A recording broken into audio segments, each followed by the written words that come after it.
প্রাণী। এই অক্টোপাস খাওয়াও যায়। আপনারা জানলে অবাক হবেন, এই অক্টোপাস প্রাণী জগতের সব থেকে নির্মম বলা চলে এবং সব থেকে আত্মত্যাগকারী একটি প্রাণী। এর অক্টোপাস এমন একটি প্রাণী, এর সন্তানদের লালন পালন এবং যাবতীয় এর জন্য এরা সন্তানের ডিম থেকে শুরু করে এরা সন্তানের কাছেই থাকে। দেখা যায় 5 মাস 6 মাস পর্যন্ত থাকা লাগে। এজন্য তারা না খেয়ে থাকে। এই অক্টোপাস গুলো না খেয়ে থাকে যেন তাদের সন্তানদের কোনো প্রকার ক্ষতি না হয়। দেখা যায় এই 5-6 মাস তারা না খেয়ে থাকতে থাকতে একসময় এগুলো মারা যায়। এই সেই অক্টোপাস এতটা আত্মত্যাগ করে সন্তানদের জন্য।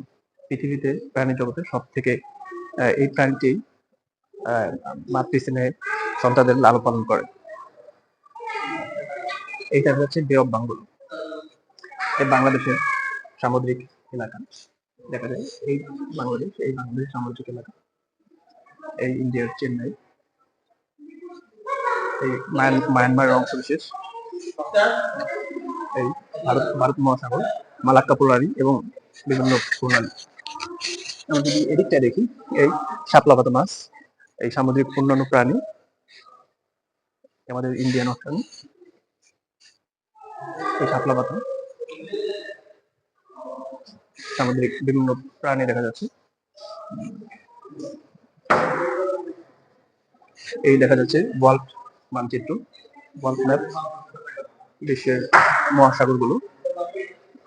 বিশ্বে 5টি মহাসাগর, এই জাস্ট মহাসাগর শ্রেণীবিন্যাস। সেখানে বিভিন্ন প্রাণী আমাদের মানচিত্রের এই আমাদের সামুদ্রিক অংশটুকু, মানে সমুদ্রের অর্থনৈতিক অঞ্চল এবং টেরিটরি এলাকা।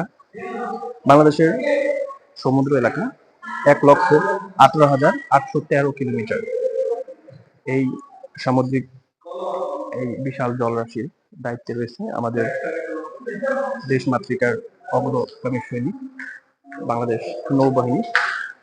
আমরা যদি দেখতে পাই বিভিন্ন নৌবাহিনী, বিভিন্ন জলযান, যুদ্ধ জাহাজ, সামরিক বিভিন্ন ধরনের নৌযান, জাস্ট ওইয়ার একটি প্রতিশ্রুতি দেখা যাচ্ছে।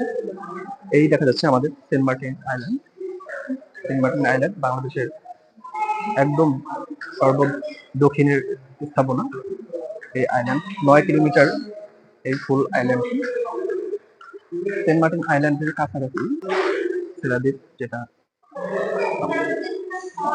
হেঁটে যাওয়া যায়। সেন্ট মার্টিন থেকে সেরাদ্বীপ হেঁটে যাওয়া যায় ভাটির সময়। আমাদের সামুদ্রিক এলাকা দেখা যাচ্ছে নীল জলরাশি পরিপূর্ণ সেন্ট মার্টিন আইল্যান্ড।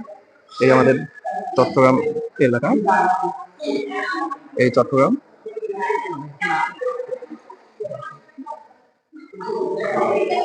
এই আমাদের চট্টগ্রাম, এই কুতুবদিয়া কর্ণফুলী নদী।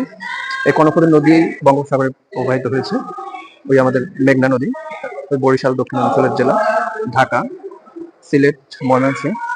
এই আমাদের ইন্ডিয়ার বর্ডার, সিলেট ইন্ডিয়ার বর্ডার।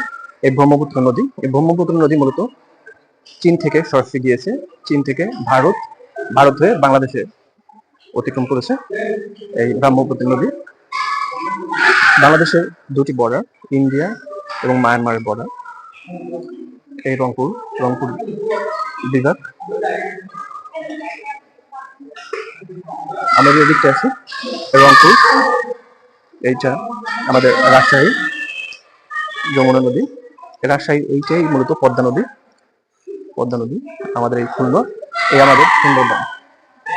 এই সুন্দরবন মূলত 5টি জেলা নিয়ে সুন্দরবন, খুলনা, সাতক্ষীরা, বাগেরহাট এবং বরগুনা, পটুয়াখালীর কিছু অংশ বিশেষ নিয়ে এই বাংলাদেশের সম্পদ। এই সুন্দরবন বাংলাদেশের ম্যানগ্রোভ বন বলা হয়।